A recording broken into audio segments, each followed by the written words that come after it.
তো সব ছিল, আমি তো সেগুলো পরিত্যাগ করে ভগবানের কৃপায় গুরুপাদের কৃপা কর্ষণে আমি এসেছি, তাহলে প্রভু সেবায় আমি নিয়োজিত হবো না কেন? ডাক্তারবাবুর একটা বন্দুক ছিল, ডাক্তারবাবু মঠকে দিয়ে দিয়েছিলেন। পূজ্যপাদ দামোদর মহারাজজির একটা বন্দুক ছিল, দামোদর মহারাজজি মঠের নামে জারি হোক নামে দিয়ে দিয়েছিলেন। আপনার আমার দিলে নেওয়া হবে না, দেওয়া হবে না, কে বলেছে?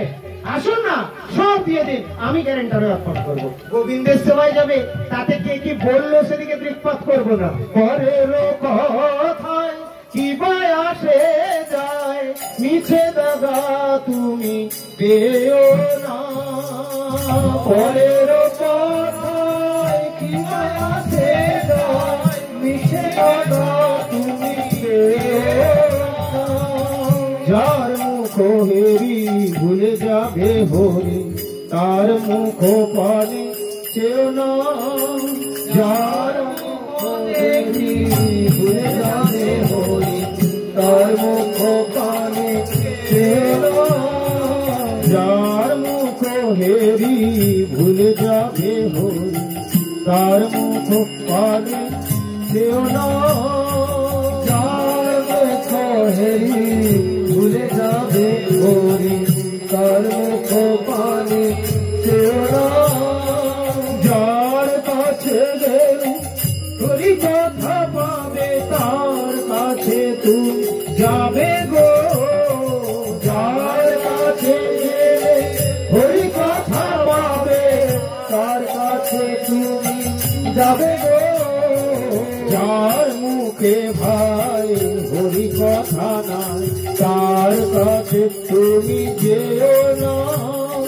যার মুখ হেরি ভুলে যাবে হরি, তার মুখ পানে চেও না। যার মুখে ভাই হরি কথা নাই, তার কাছে তুমি যেও না। যার মুখ হেরি ভুলে যাবে হরি, তার মুখ পানে চেও না। তবে কি তোমাকে কি কথা কহিবে, সে কথা ভাবিলে আর কি চলিবে। কবে তোমাকে কি কথা বলিবে, সে কথা ভাবিলে আর কি চলিবে। কবে তোমাকে কি কথা বলিবে, সে কথা ভাবিলে আর কি চলিবে। কবে তোমাকে কি কথা বলিবে, সে কথা ভাবিলে আর কি চলিবে। সে কথা ভাবিলে আর কি চলিবে, সে কথা ভাবিলে আর কি চলিবে। যার মুখে ভাই হরি কথা নাই, তার কাছে তুমি যেও না। যার মুখে ভাই হরি কথা, তার কাছে তুমি যেও না। কদিন রহিবে ভব মাঝে, অবিলম্বে করো তাহা করিবার। কদিন রহিবে ভব মাঝে, অবিলম্বে করো তাহা করিবার। কদিন রহিবে ভব মাঝে, অবিলম্বে করো যাহা করিবার। কদিন রহিবে ভব মাঝে, অবিলম্বে করো যাহা করিবার। পরের কথায় কি আসে যায়, নিচে ব্যথা তুমি পেও না। পরের কথায় কি আসে যায়, নিচে ব্যথা তুমি পেও না।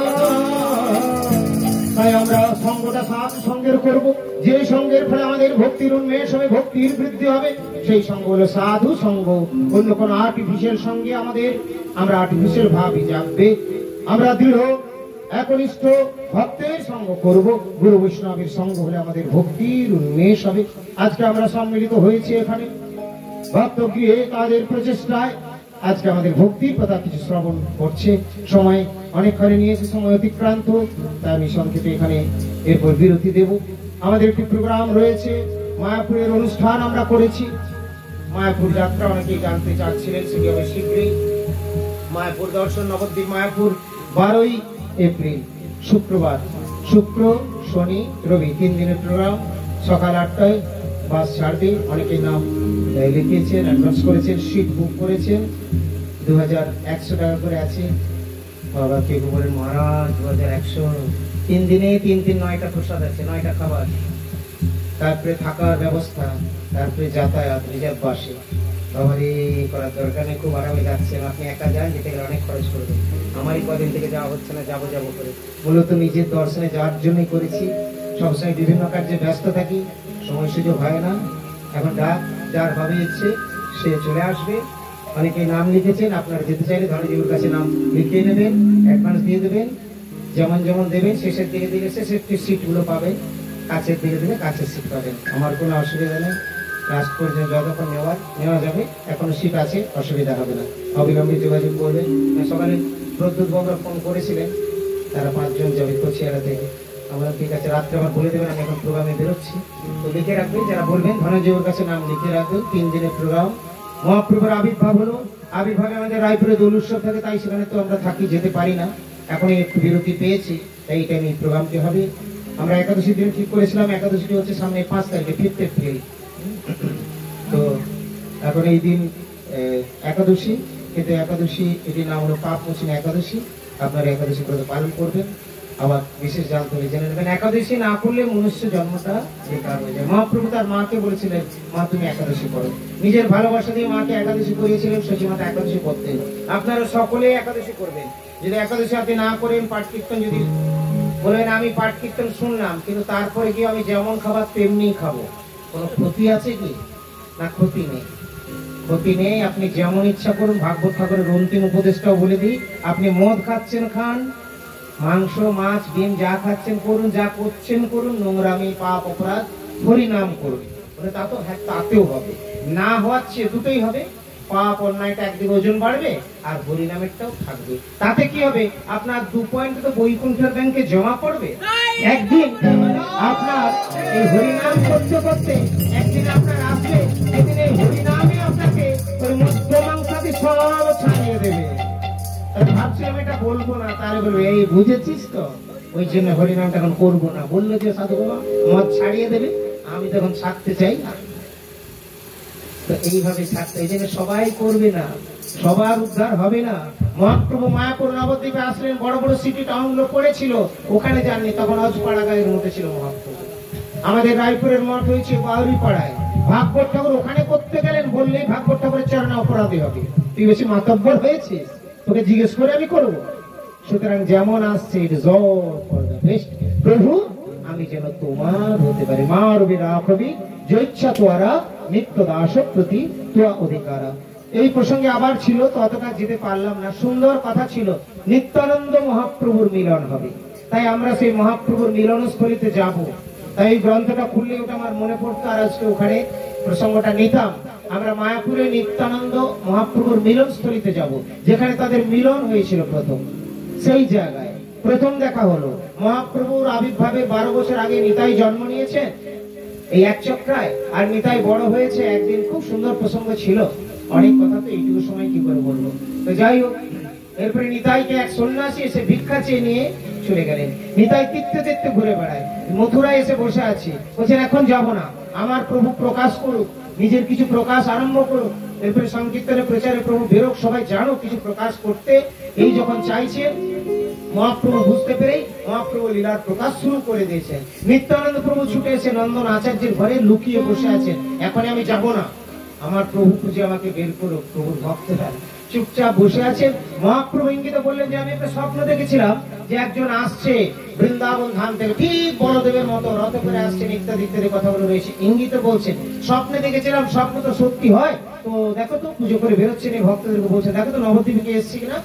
এই শ্রীবাসকে হরিদাসকে বললেন, তারা খুঁজে দেখতে গেল, তন্ন তন্ন করে। শুধু ভক্তের বাড়ি নয়, পাষণ্ডের বাড়িও খুঁজলেন, কোথাও পেলেন না।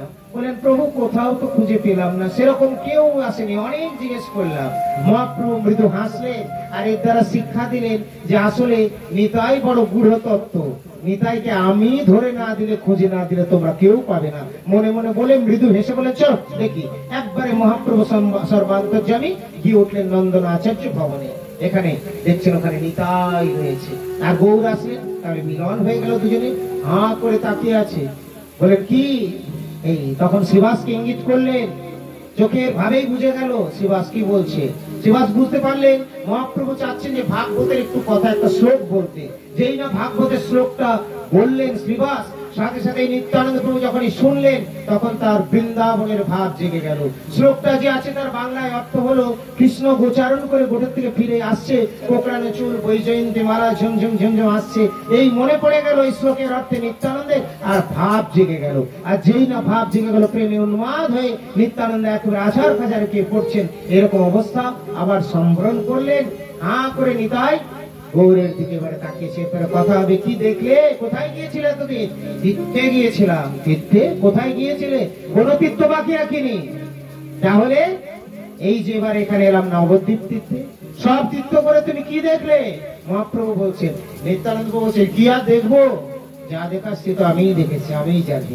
বলো কি দেখেছো? কি দেখবো? যেখানেই যাচ্ছি সব সিংহাসন ফাঁকা, দ্বারকা, কাশী, গয়া, মথুরা, বৃন্দাবন সব ফাঁকা। কি বলছে সেখানের ভক্তরা? ভক্তরা বলছে এখানে কৃষ্ণ নাই। কৃষ্ণ নাই? ওকে কৃষ্ণ আছে, দেখো তোমার নবদ্বীপে কৃষ্ণ আছে, নবদ্বীপে আছে, নবদ্বীপে কৃষ্ণ নাই গো আজি, কৃষ্ণ গেছেন নবদ্বীপে,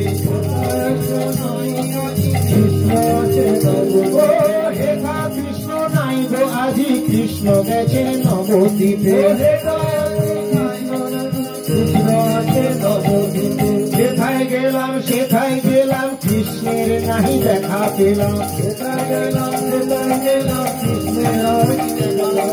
সেথায় গেলাম, কোথায় ফাঁকা সবাই বলে নবদ্বীপে, সেথায় গেলাম, সবাই ফাঁকা নবদ্বীপে। বৃন্দাবনের কৃষ্ণ এলো মায়াপুরে নবদ্বীপে, বৃন্দাবনের কৃষ্ণ এলো মায়াপুরে নবদ্বীপে। তারপরে সেই কৃষ্ণ এলো মায়াপুরে গৌর হয়ে, তারপরে ওই কৃষ্ণ এলো মায়াপুরে গৌর হয়ে। প্রাণের কৃষ্ণ এলে তুমি মায়াপুরে নবদ্বীপে, প্রাণের কৃষ্ণ এলে তুমি মায়াপুরে নবদ্বীপে, প্রাণের কৃষ্ণ এলে তুমি মায়াপুরে নবদ্বীপে, প্রাণের কৃষ্ণ এলে আমি সেখানে গেলাম, সেখানে পাকা কৃষ্ণ আছে নবদ্বীপে,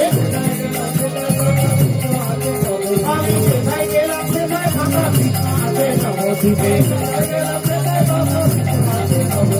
সিংহাসন গুলো ফাঁকা করে তুমি আসো নদীয়াতে, বৃন্দাবনের কৃষ্ণ এলো মায়াপুরে নবদ্বীপে, বৃন্দাবনের কৃষ্ণ এলো মায়াপুরে নবদ্বীপে, বৃন্দাবনের কৃষ্ণ এলো মায়াপুরে নবদ্বীপে, বৃন্দাবনের কৃষ্ণ এলো মায়াপুরে নবদ্বীপে, বৃন্দাবনের কৃষ্ণ এলো, বৃন্দাবনের কৃষ্ণ এলো মায়াপুরে নবদ্বীপে, বৃন্দাবনের কৃষ্ণ এলো মায়াপুরে নবদ্বীপে, বৃন্দাবনের কৃষ্ণ এলো মায়াপুরে নবদ্বীপে।